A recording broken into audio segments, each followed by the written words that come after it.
Hey, welcome back to the podcast. I am Dawn Thompson with my co-host Nicole Harlot, and today we are joined with a social media influencer. And I mean, how many followers do you have now? Like 124,000 right now on Instagram. Nice. And 170 on TikTok, I believe. So Yeah, my podcast has 320,000 listeners, so we got some really educated mamas out there. I love it. I love it. Well, so why don't you just introduce yourself a little bit? And we don't read bios around here just because we think it takes up too much time and who really cares, but just give a short, brief like introduction of who you are and what you do. I like that. I'm HeHe. I'm a doula. I'm the founder of Tranquility by HeHe Maternity Concierge. That's kind of localized to the New England area. And then I'm also the founder of the Birth Lounge, which is non-judgmental, evidence-based childbirth education online. And I'm the host of the Birth Lounge podcast. And I really aim to give people neutral, transparent information where they can be informed and confident in their birth. And I teach you how to say no to your doctor when things aren't feeling aligned to you.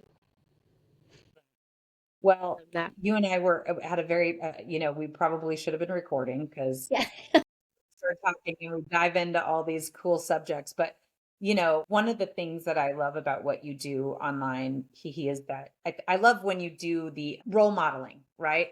Oh, The yeah. role reversal where you act like the doctor and you act like the client. I feel like people probably learn a tremendous amount from that. We're talking about how this next generation seems to be lacking critical thinking skills, like they're just not being taught them. And also we're in an era of information overload, right? It's not that they don't have enough information, it's that there's so much of it that they're trying to take it all in with a fire hose, right? And I think that when you are trying to work through pregnancy and all of the things towards the end of pregnancy, it can be really hard to decipher what you want, what other people. I mean, we just had the conversation of like, there's so much so many things trending, right? Right. And induction of labor being the number one is everybody just seems to be like, oh, I'm getting induced because that's what everybody's doing. That's what all my friends are doing. But I'd love to ask the question. I love when people say, oh, all my friends are getting induced. And then I say, and how many of them had cesareans? All of them. Yeah, all of them. Every one of That's them. amazing. I was standing in a kitchen with a realtor who was showing us a house. This was several months ago, and she was, 6 months pregnant, and we were chatting, and she said, "Oh, it's so crazy. All my friends were induced." And I said, "And how many of them had cesareans?" And she stopped and she goes, "All six of my girlfriends have been induced and they had cesareans." It's almost to the point of like, well, nauseating, I want to say, but it's like normalizing it. It's like, Yeah.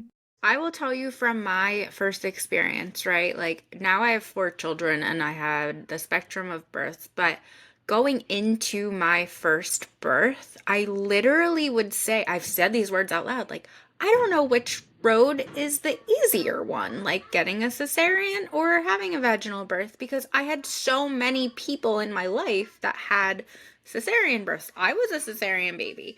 My cousin who had a baby before me was, my sister, you know, I didn't know what vaginal birth even felt or looked or, was the experience of, other than media saying, or, like TV shows like showing birth and being like, ah. So for me, I was like, maybe it is less painful and less like scary to have a cesarean. Now, fast forward 8 years, like, you couldn't probably pay me to have one unless it was like a dire, life threatening, emergency. But I like, not that I have guilt around that statement, but I was like, my gosh, Nicole, what were you even thinking back then?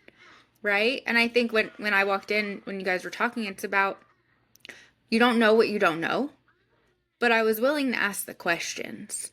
And I think that's really important. Yeah, I think that was really important because, and even myself, right? Like, I remember having like conversations with myself, like, well, what do you think would be the better route? Like, again, I was Mhm. terrified of both. I had hired a doula at 17 weeks because I knew I was scared and I knew I needed someone to kind of help guide me. Like, thankfully, I had enough knowledge to do that. But I think that's the problem too. It's like so many moms or expecting moms like come in with only their like life experience and only what they've been told or seen on TV or, you know, in movies and things like that. And we know for sure that that's not Oh, I mean, accurate at all. if I could name how many of my clients that doula clients think that labor starts when the water breaks. Yep. Literally. Yep. I know.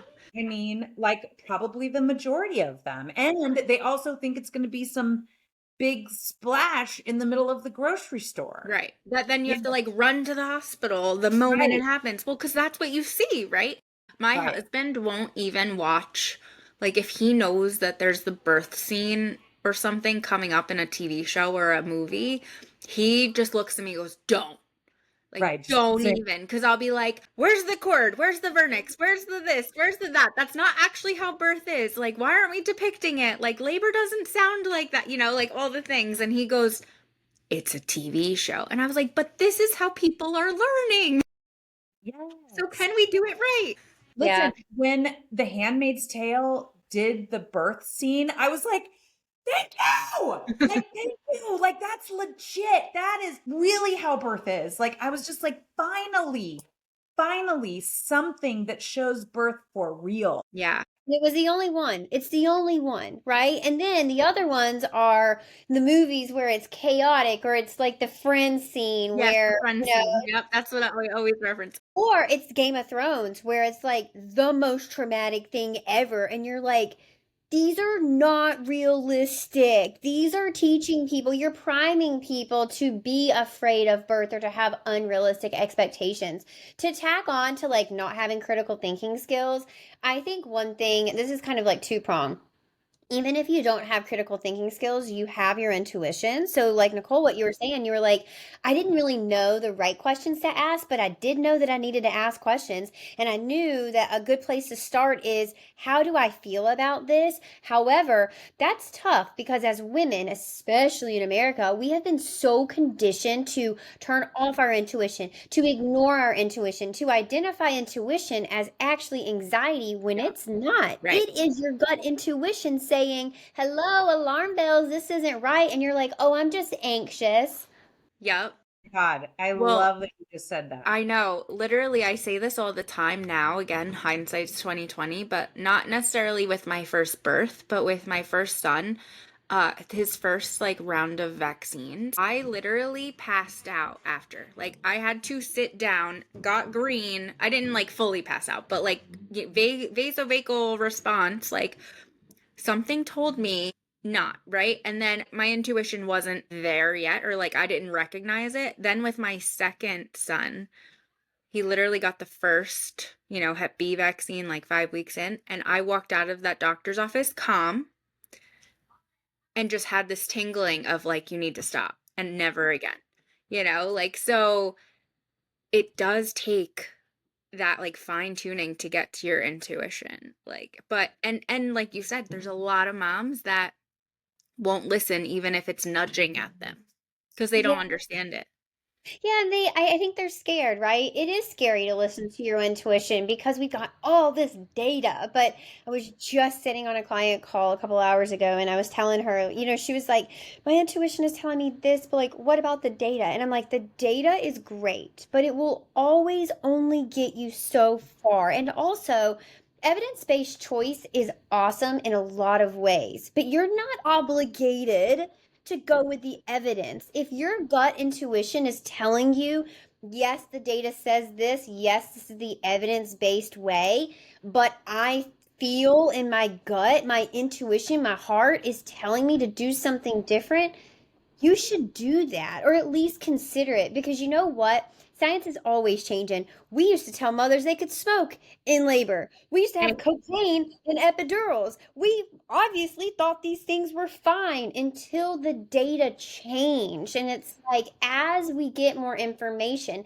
especially in around like women's health, which has been traditionally super ignored, underfunded, understudied, like we just don't have a lot of data, you're going to see the data changing. And so I think, I mean, we saw it with COVID, right? People's intuitions, their alarm bells were going off. And now 5 years later, it's like some of those things that people were saying are really right. And we've got a lot of people that got harmed in that process, but the data that we had at the time was telling you something else. And you know, there's always going to be this push and pull, and I think one of the best things you can do is get secure in yourself. Get confident in saying, I hear you and I appreciate the data and I really appreciate and respect what you're sharing with me, and I'm still choosing to decline, and I'm still choosing to say no or delay it or whatever it is. I think a lot of people don't realize that they have the option to accept, decline, or delay. They just think like, I have to say yes or no. And it's like, no, you could go home and think about this until your next prenatal. No, you could think about this until your baby is 6 months old. No, you could say no in this pregnancy, but yes in your future pregnancies. You always have the option to delay something if you're not feeling 100% confident in accepting it. Yeah, for sure. And I think too, like, you know, one of the things that we talked about before we started recording was this idea of being an active participant. And I had mentioned that, you know, Caitlin was on from Be Her Village on the show. And it was one of the most profound things for me that she said. I have repeated it so many times. And she just said, with my second birth, I became an active participant. And like, because what she was saying was that her first birth, she just kind of went with what her doctor said to do. And she did an induction and she ended up in a cesarean and had depression and major breastfeeding issues and, you know, all these things. And all she knew with the next one was that she didn't want that. Right. That's what she knew. But she had to, like, okay, now I'm taking a deep dive into information. She was, you know, searching articles, searching evidence-based everything. Right. And she was just like, I wish I would have recognized that I needed to be an active participant right away. So if there's anything that you hear from me right now, especially if you're pregnant with your first baby, let me help you understand something. The US has some of the worst maternal health outcomes in the developed world. One in three is having major surgery to give birth. We don't even know the statistics of people being induced since the Arrive trial. We know that it is skyrocketing. If there is one thing that you take away from this episode, you must be engaged. You must get the information. You must, I don't know. I don't care where you get it from. You go to HeHe and go to Her Birth Lounge. If you come to Birthify, if you just have to get an education, and not just like your standard, like, oh, this is how my pelvis opens. This is how the contractions work. No, you need to go beyond that. You need to understand the risks, the benefits, and alternatives to all of your options. That's what you need. So that when you are standing there, I mean, there is nothing that I love more than when I have given my client evidence-based information and I have said, before you go to your next appointment, I want you to print this out. And I want you to take it with them. And so when they start talking about 39-week induction, I want you to be able to sit here and say, but the practice guidelines say this. Or how about induction? Yeah, your baby's getting really big. We really need to do an induction. But ACOG says that we shouldn't do. Like there's no improvement. We're not avoiding shoulder dystocia by inducing. And in fact, you're increasing your risk. And there's Amen. nothing more literally satisfying to me than when my client calls me after that doctor's appointment and says, the doctor didn't even know what to say. Because they won't. They're trained to have an Exactly. obedient client. That's what they're taught, right?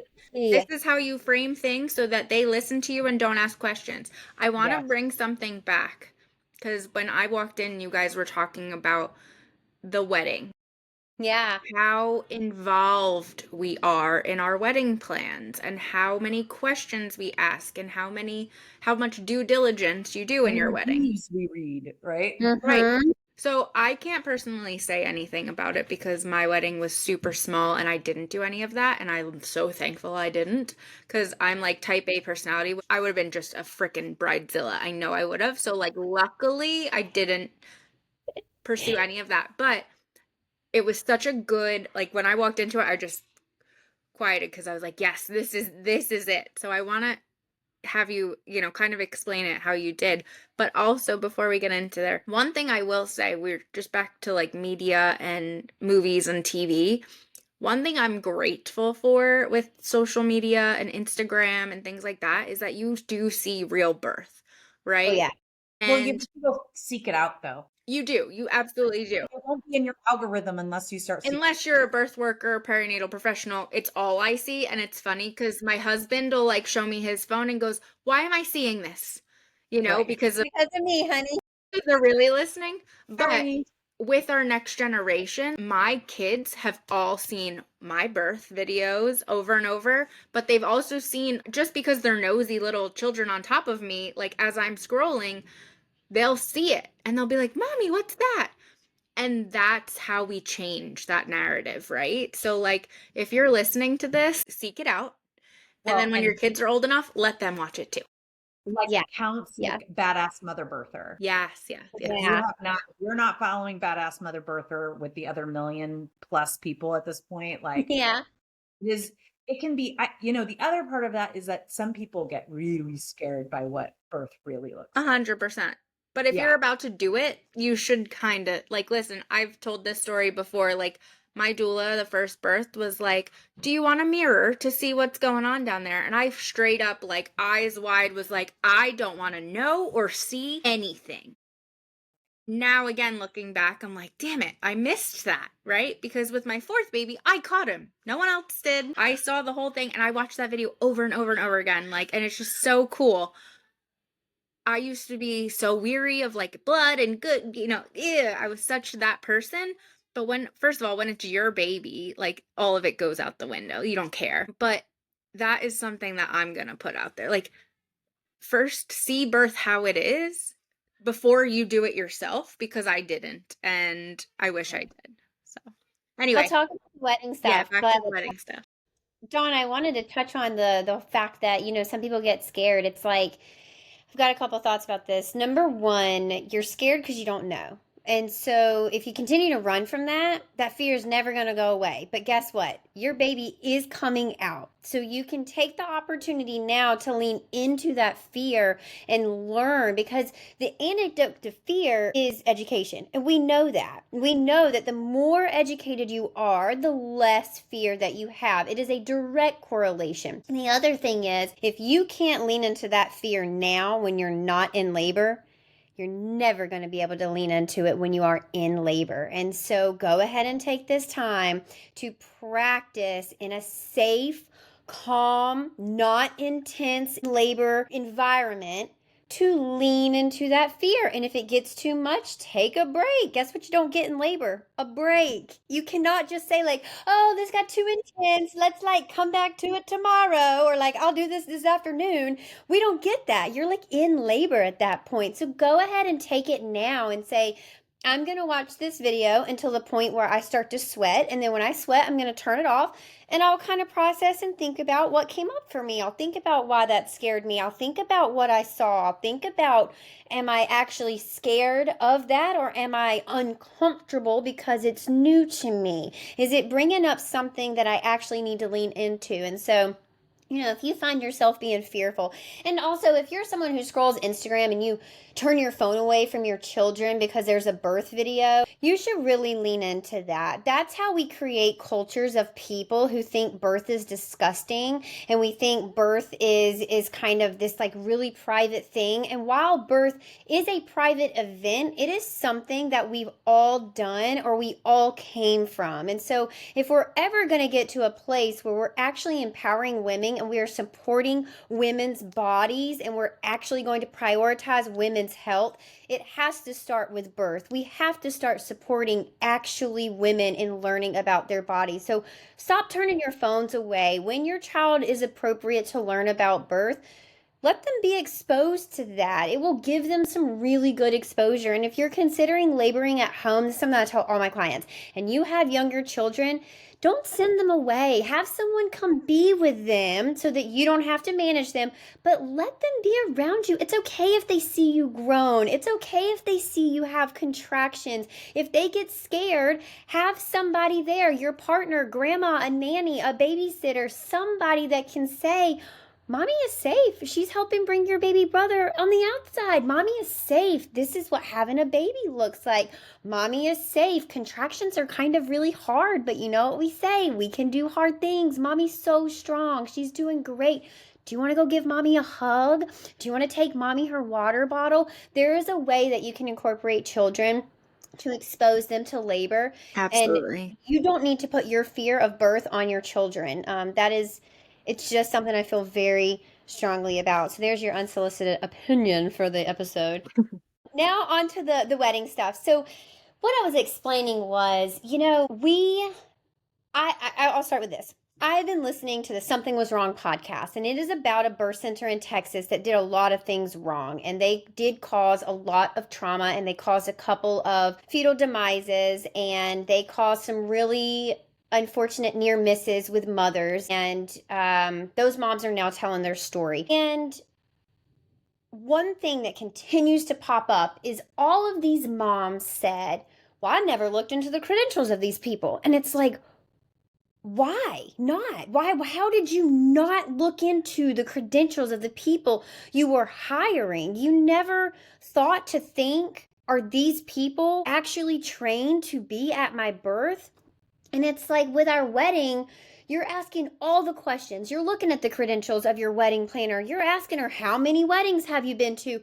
We're having a 300-person wedding. Have you ever done a 300-person wedding? When you hire your caterer, you're like, I want reviews. I'd like to taste your food. Can you give me a sample menu? Have you ever done a wedding of 300 people? When you are touring your location, it's like, do you allow alcohol? Is there parking? What are the times that we're allowed in and out? You're asking all these questions, yet when we have a baby, it's like, well, I'll just show up to the hospital and they'll tell me what to do. And it's like, are you joking with me? When we get when we get married, it's like, yes, that day is the rest of your life, hypothetically, and for a lot of people it is, but we also know that things happen in marriages. You can get divorced, partners die. There are ways to get out of a marriage. That's impossible with a baby.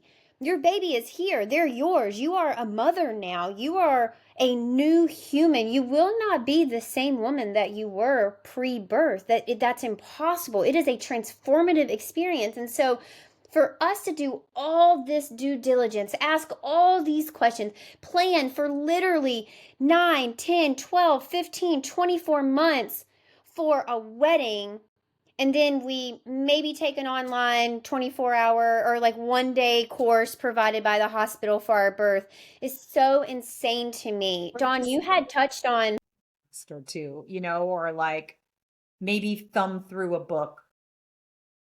totally. You had touched on like taking a childbirth ed, and I want to dive a little bit deeper and really nudge people to take an out of hospital childbirth education. I love the nurses in my life so, so, so much. I don't believe they should be teaching you childbirth education. They are indoctrinated. They are going to teach you what the hospital wants you to know. So, unless you have found a nurse that has divested from the system, it's probably not completely wholly round preparatory education. It's going to be from the lens of the medical world, which is great to a certain aspect, but they're not going to teach you how to say no to your doctor. You want to know why? They don't believe that you should. And if they do, they're usually scared to say it. Why? Because they might get fired. If one of their superiors goes through their course and sees that they are teaching somebody how to decline hospital policy, they very well might lose their job. They may not lose their license. They could, depending on how petty that person is, that's reporting them, but they very well might lose their job. People like Dawn and Nicole and I, we answer to nobody. So I'm not losing my job. You call my boss and I'm going to say, "Hi, I'm HeHe. I'm HeHe's boss. How can I help you?" Right. So, I mean, I've seen this actually in action. So there's two things. I always say this. Your hospital is teaching you how to be a good patient. Totally. That's it. The hospital birth education course. And listen, I know there's going to be some hospital-based doulas that do, or childbirth educators that actually do and work really hard to do that. And obviously I'm saying this as a blanket statement. There are some that are going to be good and Totally. well done. But in most cases, they are still totally controlled in what it is that they're sharing. And I have seen a number of childbirth educators getting fired because they were giving information about the risks and benefits and alternatives to induction of labor. And then they go and they say, I don't want to get an induction of labor. And their doctor says, why? And they said, well, we learned in our childbirth education class, blah, blah, blah. And where did you take that childbirth education class? Oh, downstairs. And the doctor literally, I've had this happen at least 3 times over the years. The doctor literally calls up the administrator for the childbirth education program and says, that person needs to go. They are giving medical advice to my patients, blah, blah, blah. And now I'm having to work harder to convince my patient to do an induction that I feel that they need. And like, I've seen it multiple times. I saw it actually even worse. I saw an obstetrician get fired from their hospital because in the letter, I was given the letter. This was probably 15 years ago. Given the letter literally stated that she was not doing enough cesarean sections.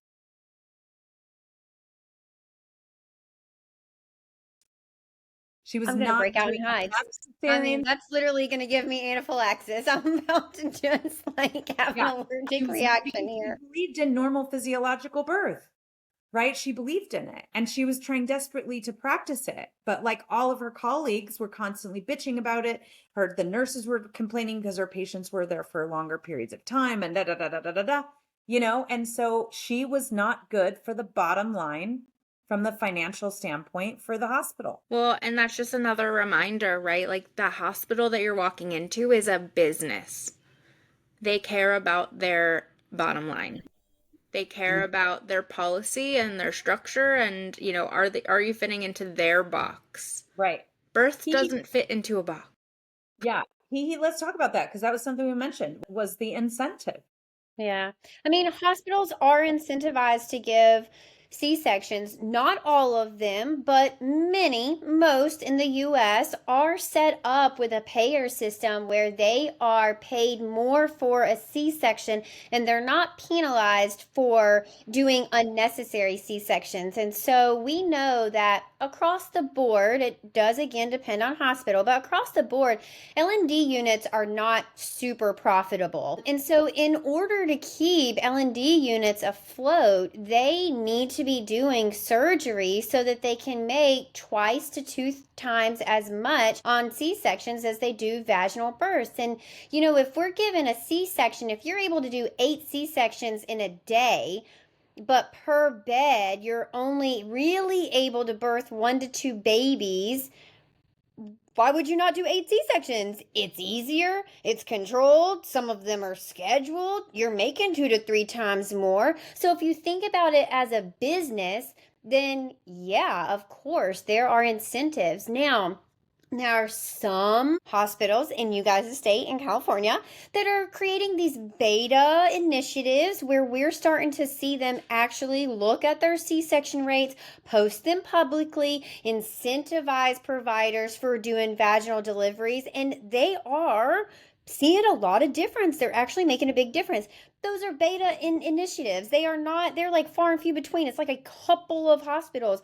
I hope that we see this kind of spread across the US, but good God, how long will that take? I mean, will we all be grandmothers here at that point? It's like, if we're talking about 4 generations from now, then you're talking about 4 generations of traumatized women with data that we knew now in 2025, but we didn't implement until 2045. It's like, that's and I don't think that change is gonna come from the top down, right? Like they're all sitting pretty collecting their money. It has to be the opposite. It has to be the listeners of this podcast going in with the questions, going in with the declines or the delays, going in and saying, we're doing it my way, because not for nothing, the baby's coming out of me, That's right. I'll never forget, I was talking to someone on like a panel that I was doing, and she's out in California, I'm in New Jersey, and we were just talking about her birth, and she had a very traumatic birth, and she was like, The doctor came in and goes, I've done this, male doctor, I've done this 300 times. How many times have you done it?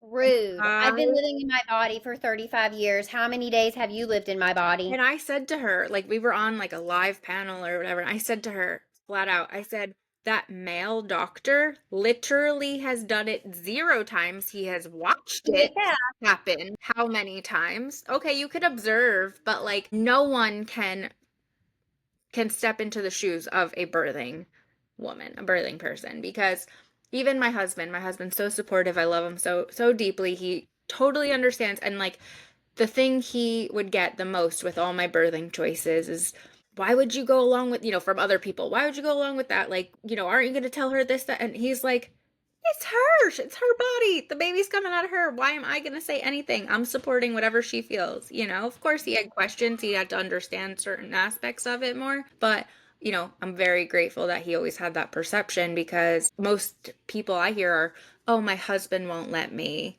or he's not comfortable enough for me to do a home birth or to do it this way, or whatever the case is. So he's another obstacle when it should be the opposite, right? And not even just husbands, but like your parents, your family, your friends. Like there's so many obstacles that women have in front of them trying to do what they want. But that's who's gonna change, right? Like I will tell you firsthand, I had to put a lot of boundaries out with my family. I'd say, this is what I'm doing. If you don't like it, don't come. Like I had to really be uncomfortable. And luckily, like, my mom was super supportive. She's like, Nicole, I don't understand you half the time, but like, I support you. My dad has an opinion about everything, but all in all, he'll just, sit and do whatever. But like, it still is super uncomfortable having to have those conversations. I didn't let anyone hold my baby, my last one, for 2.5 weeks. Wow. And Yeah. that was, I got all the comments, but ultimately, my baby, I learned from the other 3. No one else is going to do that. No one else is going to say, Nicole, I'm not going to hold the baby because you deserve this time, right? Like, no one's going to do that for you. So change is going to come from the birthing community. I'm really lucky that I've married a really great man too. He's actually in healthcare, which is kind of funny since I'm like such a healthcare vigilante. And he's in healthcare administration. And we are 14 weeks pregnant and we're planning a home birth. And he too has been so supportive. Oh my God, pregnancy hormones. I just want to cry. Just feeling how lucky that I am to like have a partner that supports me and trusts me in making these decisions. I think that it's something that, oh my gosh. A lot of people don't get, and a lot of men don't understand, and they allow their fear to stop them from being a true supporter and a true protector. Because if you're going to step into your masculine, you have to protect your wife, and that means trusting her to make the decisions that are proper for her and feel good to her. And that fear comes from that you don't know. You don't have the body parts we have. You don't have this intuition that a woman has. You will never experience pregnancy and childbirth, and that's not your role. Your role is to protect that space. Your role is to support her in those decisions. And that means you've got to get educated. So, why is a home birth really important to her? And why is it almost a safer choice for pretty much everybody? Why should you be an active participant? How can you actively support her in labor? How can you be part of the decisions that are made in that labor? How can you be an active participant in choosing the attendants and the doula and the people that you hire? That is being a man. That's being a partner. That is really encompassing your masculine energy. And I think so many men, they feel very unequipped and they are just really scared and they don't actually do the work to be there. They don't do the work to actually be an active participant. And without that, you're going to have an uneven balance in birth. And I will say, my first birth, like I said, I hired doulas at 17 weeks. And one of the benefits, I think, of that was that he didn't have to do too much, right? He knew I was going to lean on them for the information. I was going to lean on them for the support. He just knew when to call them, when to, help me physically. And I think that was the greatest gift. I think that was the best decision I made for hiring a doula, because he got to just witness. He got to just be there. He got to just hold my hand, hold the space, and not have to worry about saying the wrong thing, doing the wrong thing, right? And that, I think, then gave him the confidence for the next time around to say, I saw this, I got to witness how she was in this space, and I know and I'm confident in her decisions now. But I don't know how it would have been if it was different, if it wasn't like that. I was getting ready to talk to a bunch of dads, and this was just, I don't know, 6 months ago. And it was the first time I ever thought to ask my husband, what's the number one thing you feel like I should tell these guys? As a husband, because I have one of those too. He was incredibly supportive. He was just like, I'm there, I'm doing double hip squeezes, babe, and he said to me, no matter what, you're always team mom. No matter what's happening in the room. That's what he said. He's like, that's what you should tell them. If things get scary, because you said this, he like, if things get scary, if the doctor is starting to make recommendation, you are team mom. You are not switching teams at any point. You're not going to go, okay, babe, I know that you're saying no, that you don't want to do that, but the doctor is telling you. I mean, guys do this all the time, and marriages are ruined in that moment, ruined.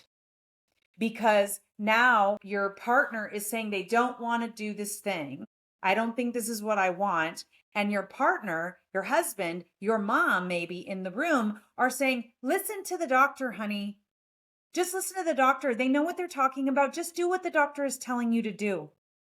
And you now have completely your wife has lost trust in you.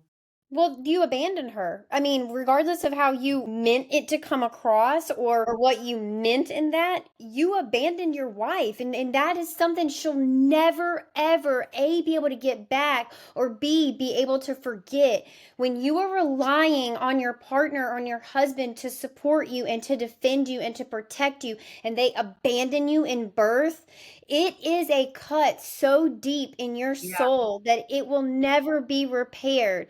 Yes. Hopefully you can get through that, hopefully your marriage is able to repair that in a way that you're able to get through it. But sometimes that abandonment is so deep that you can't repair that. And you're right.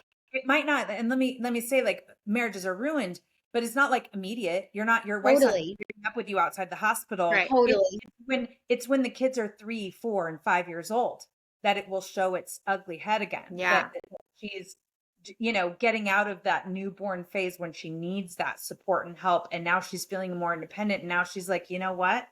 You weren't. And it might not even, it's subconscious, right? It's 100%. It's like therapists say, rarely the fight is the actual core of the issue. Yep. Yeah.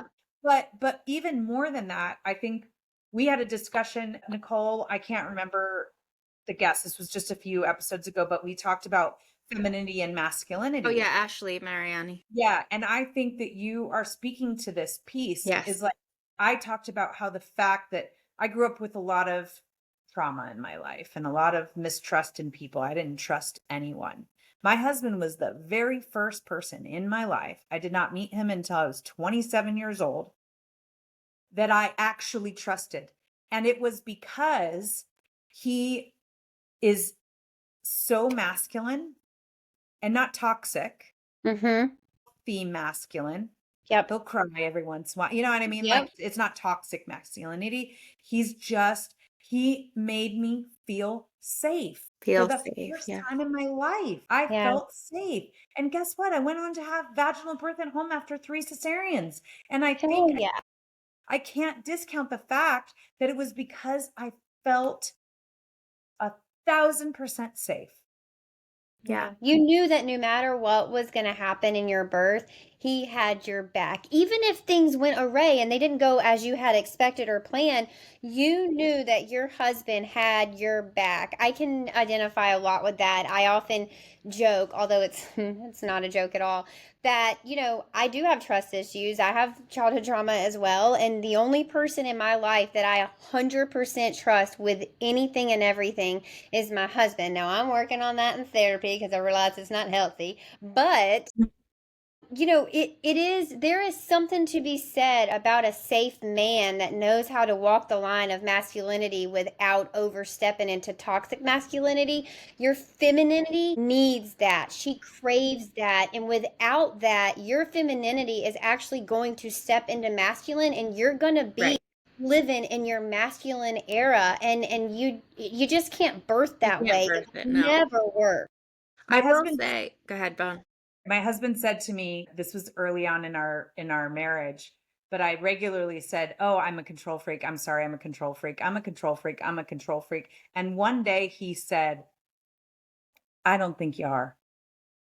And I was like, "Excuse me? Pardon me?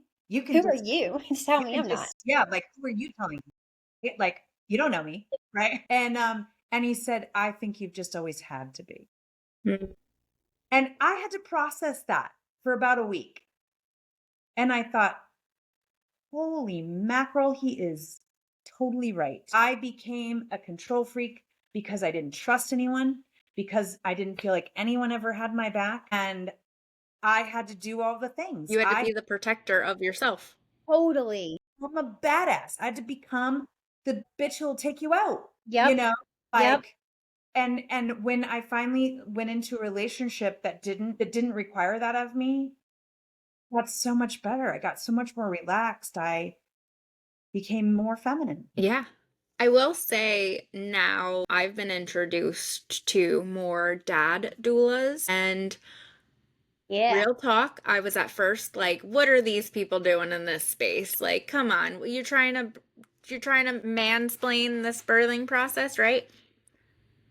Because initially I was like, wait, why are men trying to be doulas for women? But it's not. And maybe there are some out there, and I still question that a little bit, but there are these men who have experienced trauma with their partners and things like that, and they're like, we need to do better. And they are training other dads. They are supporting other dads to understand the process and to teach them how to be there for their partner. And it's really, really cool. And even Dawn, I mean, I know you know Charles. He just launched the oh my goodness, Perinatal Excellence Centers of Fatherhood or something along those lines. I'm gonna mess it up, and it's all about like football coaching. Yeah. First, second, third, fourth quarters, and like, hey, coach, and like putting it in man terms, but really diving into what their role is in, like they're the wife's the quarterback and you got to protect and block her, as she's running or whatever. Like I got a glimpse of it. That's what men need. They don't need us being like, you need to do this, because then that brings their masculine down. And you know what I mean? Like that balance is then out of whack again. So it's really cool to see those men kind of step up to say, hey, we need to be there for our women. I'm going to teach you how to do that. Right. And I'm really excited to just like, I don't know, this episode's probably going to air right around the time that the PRC launches our Impact Alliance, which is all for dadvocates and male providers and those partners doing the damn thing. So I'm super excited for it. But it's this whole piece, right? It's not just the mom, it's not just the dad, it's the whole piece. We talked about our children involved in it. Like really, birth is the central part of the entire family. So every single one of us deserves to have that support in those ways. Like I said with my husband, like I was initially saying like my doula was there for him too. But some men may not be receptive to this other woman in their space doing things, right? And that's whatever, again, go to your own therapist about it. But I'm so excited that dads are now taking that role too, to be like, hey, come hang out, bro, and we'll just talk birth, right? Like it's so cool. But I think that we really talked about a lot of amazing stuff. And I hope that there was tremendous value here for people. And what I love, and you and I are so similar in like our feelings about stuff and how passionate we are. I mean, the reality is I think both of our why is period, like we know it can be better. I do.